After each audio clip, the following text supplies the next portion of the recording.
Welcome and good morning. I'm so excited to share today's content with you. It has to do with happiness once again and my journey to accomplishing and discovering my own deep, profound happiness, which is based on moving my body, freeing my mind, and elevating my spirit. And that is the tagline for BodyWise.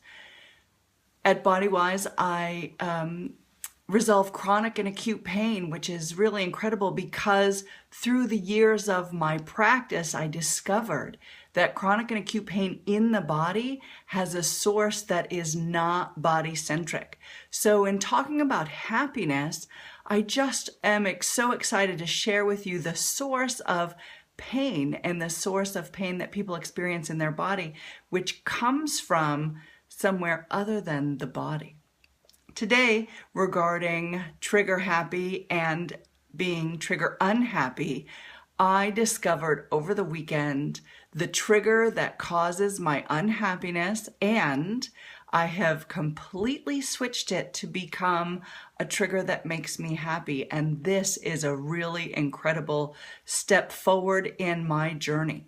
So to attain deep, profound happiness, as a quick review, Shawn Achor, who is a Harvard researcher, discovered 5 basic things that we can do over a period of days, 21, and integrate into our lives to increase our overall happiness. And while I've been practicing those things, I've also noticed that there are some triggers to my unhappiness, and I was struggling to discover exactly what they were. And over the weekend, I discovered it. I found out the basic underlying thing that is the source of my unhappiness through and through.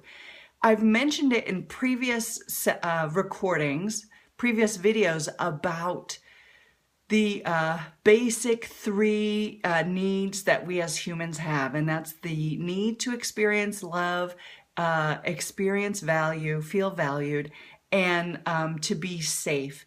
And it turns out that one of those in particular has been my nemesis. Growing up, I believed, and it was reinforced by others around me, that I was not very valuable and that I didn't have much to contribute. The contributions that I had were less than optimal, and that was in the eyes of the people around me.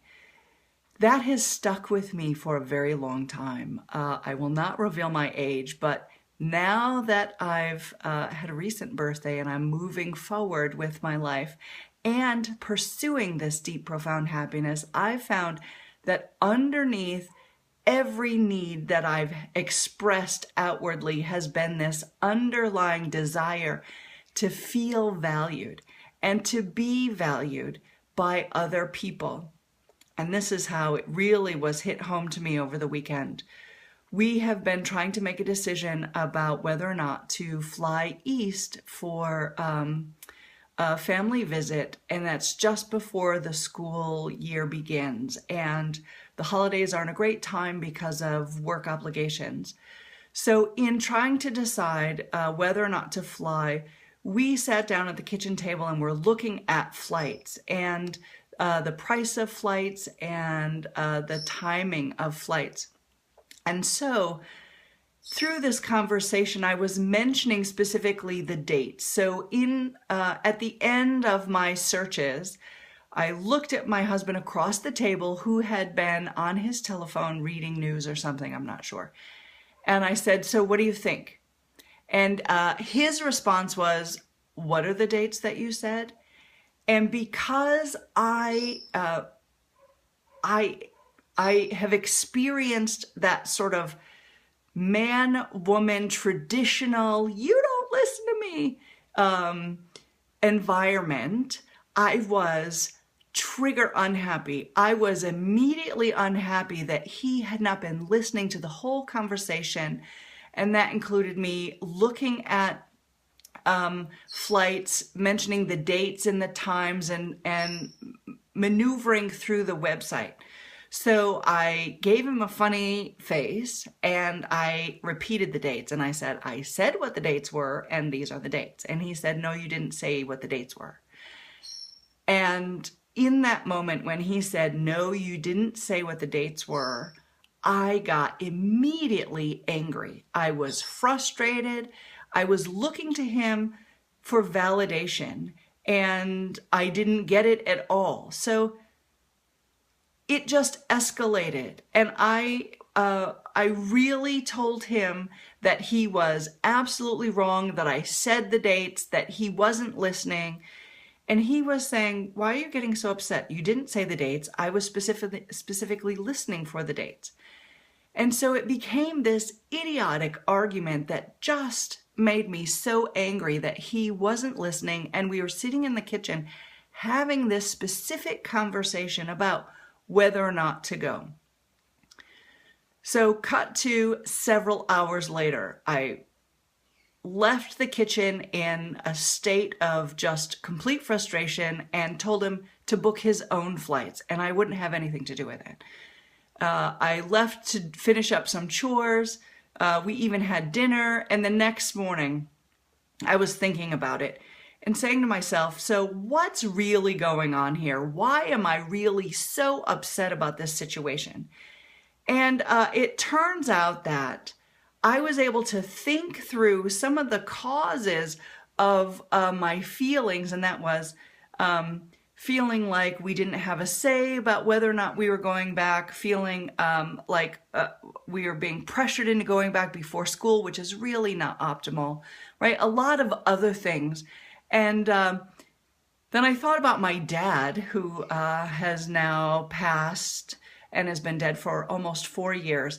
And my dad was a very extraordinary human being. And when I took a moment and thought about what would my dad do, I realized my dad would have loved my husband no matter what. He may have been angry, but he got over his anger pretty quickly, and he didn't get angry very much in his life. He just loved people. And so I thought to myself, is it possible for me to love my husband even when this happened? And it turns out that it wasn't that I couldn't love my husband.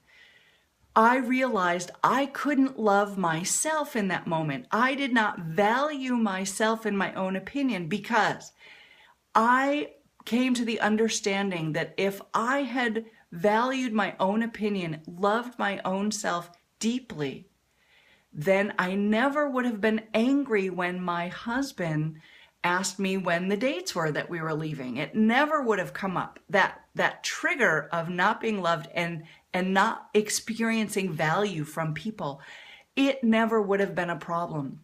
And when I spoke with my husband and explained to him the situation and told him that it's my underlying belief that I am not valuable, that I am not loved, that caused the argument, and that I endeavored to change that belief, in that moment, I was tested in whether or not that was true. He said to me, what was the last thing you said? We're standing together talking about this very thing that made me angry. And he said to me, what was the last thing you said?